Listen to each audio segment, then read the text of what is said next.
All right, coming up next, it's a welterweight showdown between Neil Magny and Robbie Lawler.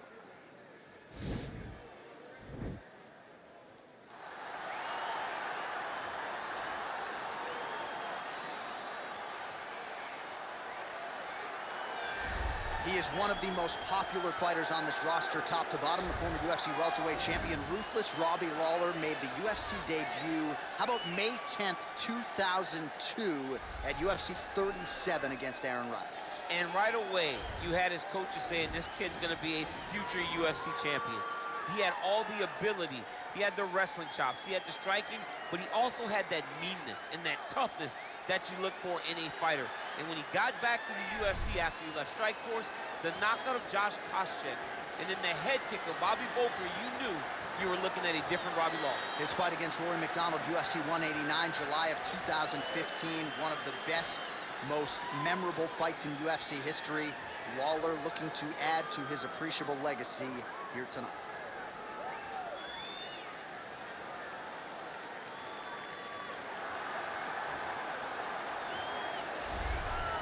All right, so here he is, one of the more prolific takedown artists in the UFC at present. And when you get some praise from Daniel Cormier when it comes to your offensive takedown game, you know you're doing something right. And we talk about wrestlers and judo players and grapplers, but this guy just combines all of that. He is able to use foot sweeps from the grappling game. He is able to use throws from judo, and he's able to use wrestling from the wrestling game to take people down. He has an array of takedowns at his disposal, and he uses every single one of them. From the speed of the level change to the timing to the knowledge of where to go next when the guy starts to defend, he's truly, truly something special. I don't think he could take you down, but tonight he doesn't have to. So in this matchup, prevailing wisdom is he'll be able to get this fight to the canvas. Our tail of the tape for this highly anticipated welterweight fight. Lawler is 5 years the elder. Magny is 4 inches taller. He will have a 6-inch reach advantage. Bruce Buffer. Ladies and gentlemen, this fight is 3 rounds in the UFC welterweight division. Introducing first, fighting out of the blue corner, a kickboxer holding a professional record of 29 wins, 16 losses, and 1 no contest. He stands 5 feet 11 inches tall, weighing in at 170 pounds. Fighting out of Coconut Creek, Florida, ruthless Robbie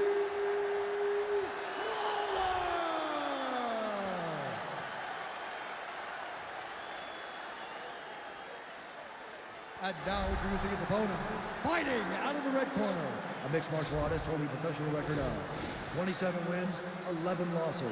He stands 6 feet 3 inches tall, weighing in at 170 pounds.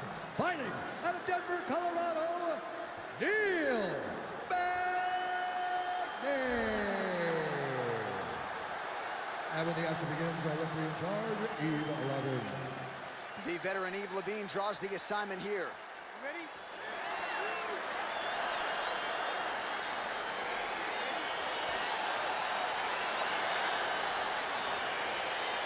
All right, so lofty expectations for this matchup as round 1 gets underway. Seems to be a striking advantage on one side, but on the other, truly a fighter who can do it all. And that guy will usually have the advantage on paper. When you're a striker, at this guy's level, that will normally balance out whatever advantage the other guy has. Great punch landing with so much power. And they're exchanging leather early.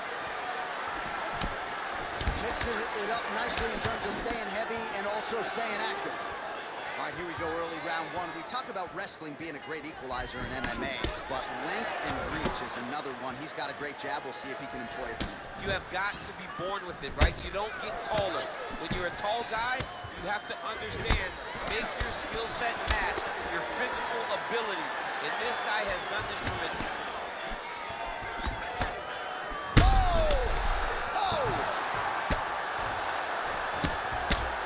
Some excellent ground and pound strikes here, DC. There's an efficiency with which he operates in these situations. He knows exactly when to throw, exactly when to hold. It's allowing him to really control the grappling aspect of the fight. There's a song there, right? Know when to hold him, know when to fold him. Yep, absolutely.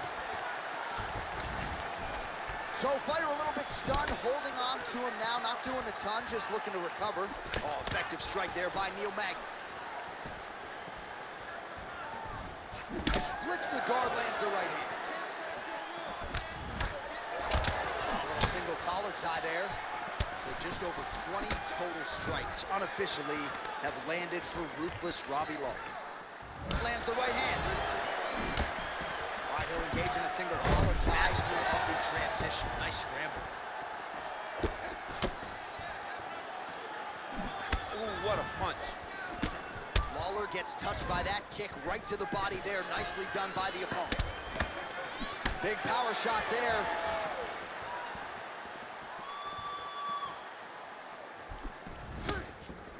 Oh, that's a good right hand.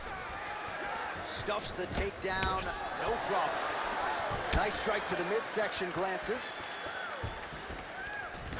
Oh, straight right. Oh! Oh, collar tie. Stuffs the takedown there. How good is his takedown defense? Beautiful strike. Over and over, he's landed a big body kick. All right, he engages in a single collar tie here.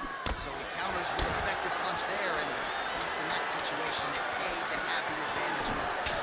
Oh, beautiful shot there with the hook. I'm not sure his opponent saw that one coming. His opponent is taking straight punch, hooking right around the guard to land and land efficiently. All right, so a big knockdown for him, courtesy of that punch in that round. DC, here's a replay. Big moment in the previous round. They were both fighting very well, but when he landed this punch right here that sits his opponent down, it showed that the power is not equal, and if he can land, he does have the ability to damage it.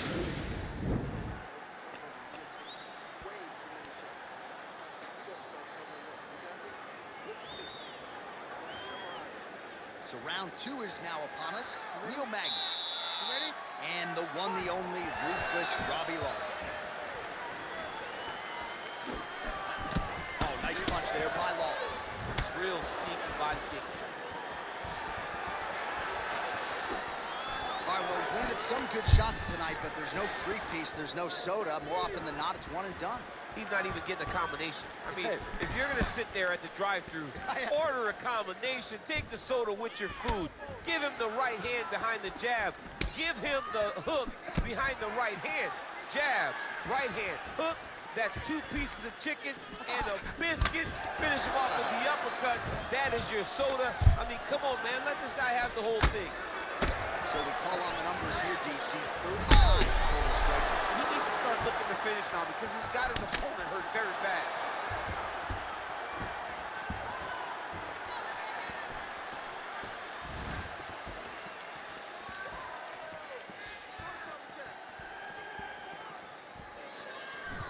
Got the single. It's a perfect shot there, DC, and one more of those, he might be out. I mean, the fight is going to be over. I can't believe he's still standing. That shot landed perfect. Under 3 minutes now to go on the round. Gets the takedown now. So what do they say? Try again. If at first you don't succeed, you try again. And this guy is the poster boy for that saying, because he shot many takedown attempts, and he finally has secured one. All right, he's got side control here, DC. You know, he's got a lot of different submissions in his arsenal once this fight gets to the ground. All right, he's very comfortable fighting off his back, DC. Now looks like he's going to start trying to move to a submission here. It looks like he's trying to attack the arm triangle. Watch triangle, watch triangle.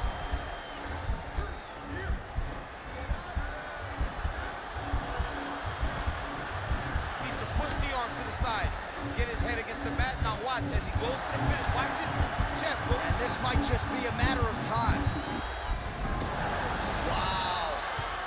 Side control now, and certainly I would think more offensive options for the bottom fighter than in half guard. Absolutely more offensive options, because now you can just start to get away.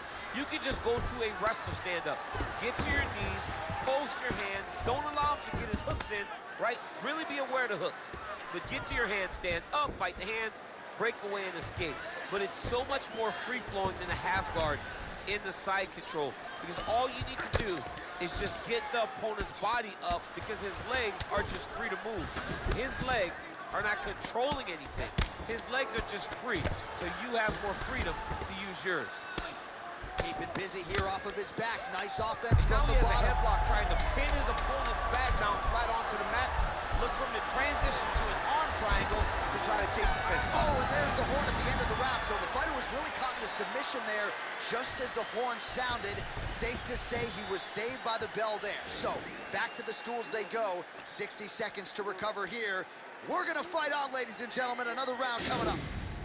All right, let us look back at some of the action from that previous round. DC punches in bunches. I mean, over and over, he landed that big punch. And every time he landed it, he got the reaction that he was looking for. His opponent really did start to take notice every time he was loading that strike up. You ready? You ready? Third round underway. Oh, nice straight punch there. Must be nice to have a reach advantage like this. And just like that, the fight is over. He's done. What a performance! Yeah, there's another one for the highlight reel, and that's probably as good a knockout as he's had in the UFC. Just a perfect shot to end the fight. Crowd absolutely loving it. Flush land to close out his opponent. I'm not even sure the other fighter saw it coming, so a big knockout for him here tonight on the biggest of stages. Well, another highlight for the real DC as we look back at that scintillating knockout. Yeah, but the whole fight, he was landing great strikes, kicks, punches. He was doing everything right until eventually he found the shot that ended the fight. Ladies and gentlemen, referee Yves Levine has called a stop to this contest at 10 seconds of the third round, declaring the winner by knockout, ruthless Robbie Lawler. All right, so there he is, the man of the moment, celebrating one of the bigger knockout victories of his career. And gotta be nice sometimes with all the hard work that you guys put in when it goes down exactly the way you drew it up. A lot of people talk about doing certain things. It's harder to deliver on those promises you make to the public. Tonight, he did exactly that. Congratulations.